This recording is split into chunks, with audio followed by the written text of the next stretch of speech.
Born in Spain in 1940 and then emigrating to the United States in 1945, Jill Sanders has a very interesting life and an interesting story to tell. Born in Spain in one of the first questions I asked her, and I just thought I should hit this right off the bat, what was it like interacting with African Americans after segregation ended? And I quote, Jill Sanders says, "Growing up, I always felt like my family was ahead of the curve when it came to racial issues. My family emigrated from Spain when I was just a little girl, 4 or 5, and we arrived in New York.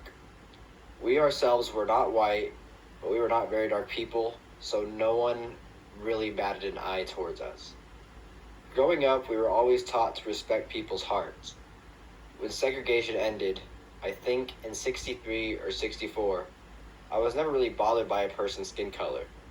It did not really change much how I interacted with them because growing up with my father, he would be very upset if he ever found out I was treating people poorly based solely on the color of their skin." And I relate this to Chapter 4, perceiving other people and ignoring stereotypes.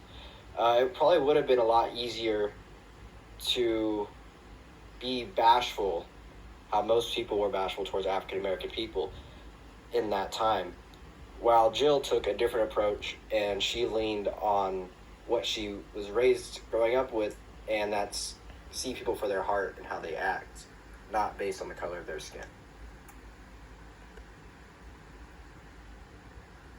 I also asked Jill when she started to realize that the way people communicated with each other was going to change. So when did you realize that things were going to change?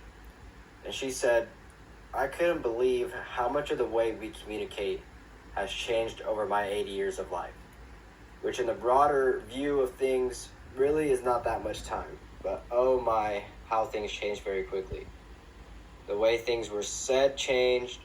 The way you speak to people had changed. It almost seemed like people have far less respect for other people now than the past. You would think it would be the opposite. I related this to Chapter 5 in language being arbitrary. What she meant by the way people say things, it lost a level of respect. So when you had a boss, let's say, you're yes sir, no ma'am, and she alluded to that a lot, because there has been a big change, because normally now you don't go up to people and say yes sir or yes ma'am. You just don't hear that, whereas you did a lot in 1940s, 50s when she grew up.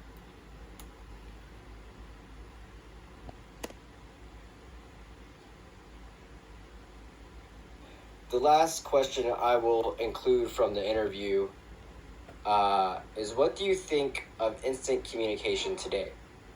When I asked her this question, she actually laughed, and she said, well, it does beat sending a letter than waiting a few days for the letter to arrive at the person's house you were sending the letter to. On top of that, that person has to open and read your letter, and then have the time to write a response to that letter, and then take that letter and mail it. So by the time you get the letter back, you don't even know what you're talking about. But she said it felt like years to hear from that person. But she does love how communicating now and it being instant is, she loves how she can FaceTime with her grandchildren whenever she wants to.